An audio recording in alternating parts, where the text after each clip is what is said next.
There's something very particular about people who grew up in the 1980s. And I say that with complete affection because once you understand what actually happened to their brains during those years, you start to realize that we are, and I will just go ahead and say it, the most psychologically interesting generation that has ever lived. Bold claim? Maybe. Accurate? Absolutely. Now, before you roll your eyes and say, here she goes, let me explain. Because this is not just nostalgia talking. This is not just a love letter to big hair and shoulder pads, though those do deserve their own appreciation moment. This is about something much deeper. It is about what growing up in a specific window of history does to a human mind, what it wires you for, what it prepares you for, and why, if you handpicked the psychological toolkit you would want for navigating the chaos of modern life, you would land, every single time, on the one that was built in the 1980s. So let us get into it. There is something very strange about people who grew up in the 1980s. They are not the loudest generation online. They do not chase every new trend the second it drops. They have a particular kind of steadiness about them, a groundedness that is genuinely difficult to shake. And when the world starts shaking, which it does constantly these days, they are the ones who stand firm in a way that honestly impresses everyone around them. Why is that? Because they grew up in a time when patience was not a virtue. It was simply a requirement. Waiting was not a problem to be solved. It was just part of life. Sitting for hours staring out a car window on a long road trip without a screen in sight was not a hardship. It was a Tuesday. Walking into a shop, finding out they did not have what you wanted, and just going home empty-handed was a completely normal outcome that required zero emotional processing. Those moments did not just build character in the motivational poster sense of the phrase. They built genuine, neurological, deeply embedded inner strength. Then, in what feels like a blink in the grand timeline of history, the world went through a full operating system upgrade. And 80s kids were right there in the middle of it. They were the last generation to have a fully analog childhood, a childhood of answering machines and encyclopedias and Saturday morning cartoons that started at a specific time, whether you were ready or not. And then, just as they were finding their footing as young adults, the digital age arrived. Not with a gentle knock, with a full-on arrival. And 80s kids had to learn the whole thing from scratch, in real time, while also holding down jobs and relationships, and in many cases, keeping small humans alive. That is not a transition. That is a psychological marathon. And they ran it. That experience of living fluently in both worlds, the analog and the digital, the slow and the fast, the private and the public, is precisely what makes this generation so psychologically unique. They became a bridge. They carry the resilience of the past and the sharp adaptability of the future. And that combination, that particular psychological structure, might just be the most valuable thing a person can have in a world that refuses to slow down. Today, we are going to break down the psychology of people who grew up in the 1980s, to understand how those years shaped who they are now, and why I genuinely believe that makes them the best generation. Let us start at the very beginning, with something so fundamental we barely think to question it: how they take in information. Today, information feels like a flood. It rushes in from every direction and drowns us before we have had our morning coffee. But in the 1980s, information was a resource you had to go and find. And that scarcity built a psychological muscle that the modern world is slowly losing. The ability for deep, linear focus. Picture this. When a kid in the 1980s wanted to learn about something, they could not Google it. They had to go to the library, find the right section, locate the right book, and actually read it, all of it. There was no summarized version. There was no 2-minute explainer video. There was just the book and the time it took to get through it. When they wanted to listen to music, they had to play the whole album. Side A, then flip it over, side B. There was no shuffle, no algorithm curating the perfect playlist. They sat with the music from beginning to end and in doing so, they sat with themselves. That requirement trained their brains in a process called linear thinking. The ability to stay with one stream of thought long enough to truly understand it, rather than skimming the surface of 50 things and understanding none of them deeply. They did not jump from tab to tab because there were no tabs. They learned to go deep before they went wide. And that is a rare and increasingly precious skill now. On Saturday mornings, when the cartoons finished and there was nothing left on television, an 80s kid did not have a second screen to pick up. They sat at the kitchen table and read the back of the cereal box like it was a philosophical text. They pored over toy catalogs with the focus of a scholar reviewing a legal brief. They reread the same Choose Your Own Adventure book 12 times, taking different paths each time because it was the most interactive technology available to them. It sounds funny. It was also extraordinary cognitive training. Because there was nothing competing for their attention, their brain learned to extract absolutely everything it could from what was right in front of it. That is why people who grew up in the 1980s often have what younger colleagues describe as an almost uncanny ability to focus in a chaotic environment. It is not magic. It is a nervous system that was trained in silence and taught to find depth where others only see surface. And speaking of the nervous system, we need to talk about boredom.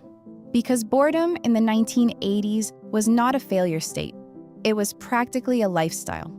Think about a Sunday afternoon in 1986. Homework is done. The one television in the house is showing golf, which might as well be a test pattern. Your friends are not home. The phone is attached to the wall, and you have already had the one conversation you are allowed to have today because your mother is expecting a call. There is nothing. Just silence and the faint sound of a lawnmower somewhere down the street. Today, we treat boredom like an emergency. The second it arrives, we reach for our phones with the urgency of someone trying to stop a leak. But for 80s kids, boredom was a familiar companion. It arrived every weekend, stayed for hours, and eventually left on its own.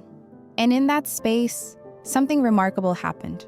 In psychology, those empty, unstimulated moments are linked to what is called the default mode network, the part of your brain that activates when you are not focused on any external task and your mind is allowed to simply wander.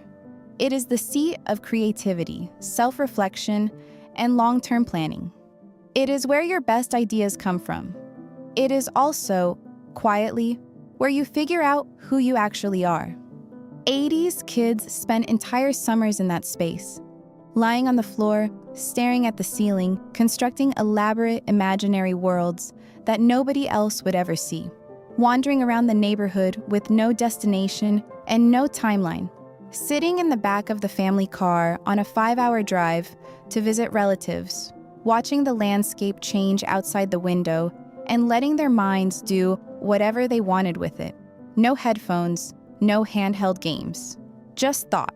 Those hours built something that is genuinely difficult to manufacture in adulthood, a natural capacity for inner stillness, a nervous system that does not panic when external stimulation disappears. A person who can sit in a waiting room without pulling out their phone every 30 seconds.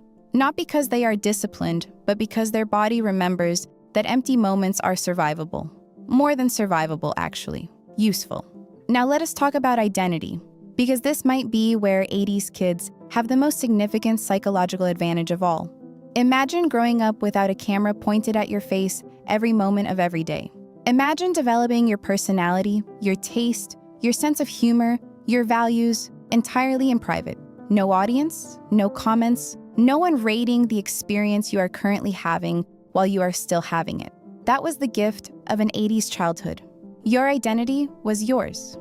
It was formed in the privacy of your bedroom, through the music you played too loud on a boombox, through the films you watched so many times you could recite every line, through the conversations you had on the phone late at night with the cord stretched as far as it would go so nobody could hear you. You were allowed to be wrong about yourself, repeatedly, without any of it being documented. Think about fashion in the 1980s. And yes, we are going there. The scrunchies, the neon, the perms that required their own postcode, the shoulder pads that made everyone look like they were perpetually ready for an American football game.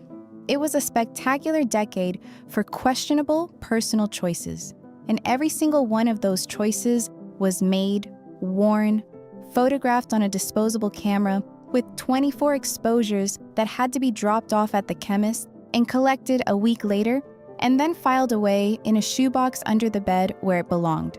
Nobody went viral. Nobody got dragged in the comments. You just moved on, slightly wiser, and with a greater appreciation for hair that does not require chemical intervention.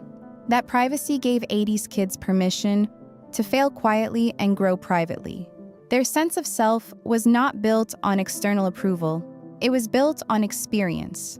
They figured out who they were through long conversations, through trying things and abandoning them, through genuinely not knowing what they thought until they thought it. They didn't need the whole world to understand them.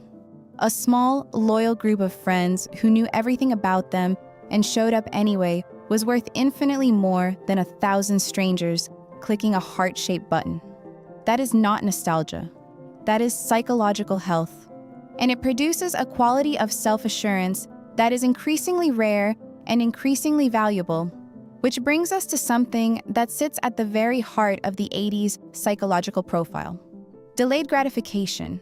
The willingness, the genuine ability to wait for something good. People who grew up in the 1980s were unconscious masters of this. Their entire childhood was structured around it. If you wanted to see a film, you waited for it to come out at the cinema, then you waited for it to come out on video, then you hoped the video shop had a copy in. And if they did not, you came back next week. If you wanted a new album, you saved your pocket money for weeks, went to the record shop, and carried it home like treasure. If you wanted to watch your favorite music video, you sat in front of MTV for 2 hours on the off chance it would come on. And when it finally did, you screamed at everyone in the house to come quickly because it was on right now. That is not deprivation. That is the psychological equivalent of strength training. Every single one of those waiting periods was building something inside them.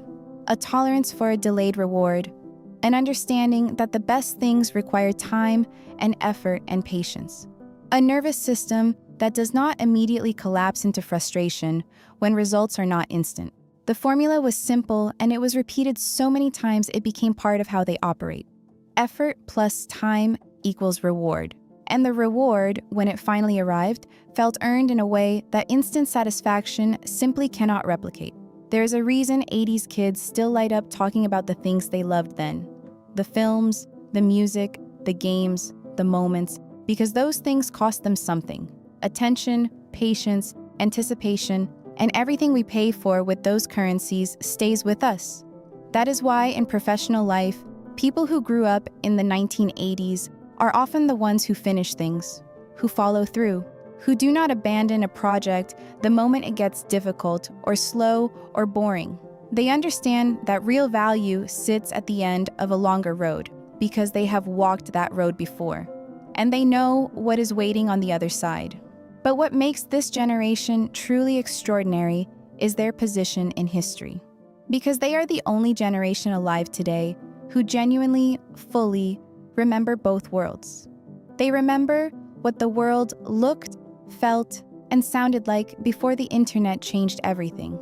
And they were also young enough when it arrived to learn it completely, to adapt to it, to use it fluently without needing a teenager to explain it to them, though they would never admit how long the manual for the first DVD player actually took. They remember the particular sound of a dial-up modem connecting to the internet for the first time. That extraordinary sequence of tones that sounded like two robots having an argument, but meant you were about to enter something genuinely new. They remember printing out MapQuest directions and folding them carefully into a pocket before a road trip, and then unfolding them 17 times at traffic lights, trying to figure out which exit was theirs. They remember recording their favorite songs off the radio onto cassette tape, finger poised over the record button, ready to hit pause the instant the DJ started talking over the ending. And then they stepped fully into the digital world and learned it all. They built websites. They created social media profiles. They learned to video call and cloud share and navigate a world that changes its interface every 18 months without asking anyone's permission. They did it without a single tutorial from someone older, because there was nobody older who knew either. They figured it out the way they had always figured things out, by trying, failing, trying again, and not making a fuss about it. That adaptability is not an accident. It is the direct result of growing up in a time when you regularly had to figure things out with no help and no instructions and no option to look it up. They were trained in resourcefulness long before resourcefulness became a professional buzzword on someone's LinkedIn profile. And this is where I want to be very direct, because I think it needs saying plainly. People who grew up in the 1980s are, in my opinion, the best generation. Not because every generation does not have its gifts, because it does. Not because the generations that came before and after do not carry their own brilliance, because they absolutely do. But because of this very particular combination, the analog foundation, the digital fluency, the patience that was built through years of waiting, the self-sufficiency that came from having no other option, the identity that was built in private and is therefore actually theirs, the resilience that came from being bored and surviving it. I do not think any other window in history produced quite the same psychological result. They are old enough to remember what connection felt like before it became a notification. They are young enough to still be building, creating, contributing, leading. They are grounded without being rigid. They are adaptable without being unmoored. They know how to put their phone face down on the table and actually look at the person they are talking to, not as an act of discipline, but because they remember when that was simply what you did. When presence was the only option available. And it turned out to be more than enough. In an era that rewards speed, loudness, and constant visibility, 80s kids are something different. They are steady. They are grounded. They are people who know that silence is not empty, that waiting is not losing, and that who you are when nobody is watching is the only version of yourself that actually counts. All of those things were built in a decade of boomboxes and video shops and Saturday morning cartoons and road trips with no GPS and afternoons with absolutely nothing to do but figure yourself out. And it turns out that was exactly the right preparation for everything that came next. So if you grew up in the 1980s, I hope you hear this clearly. The things that shaped you, the waiting, the quiet, the privacy, the patience, the figuring it out on your own without a single YouTube tutorial, those were not limitations. They were gifts. You just did not know it yet because you were too busy rewinding the videotape. Thank you for being here for this. If any part of this rang true for you or reminded you of someone you know and love, I would genuinely love to hear about it in the comments below. And if you enjoy this kind of deep, honest look at who we are and why we are that way, hit subscribe and come back for the next one. I will see you there.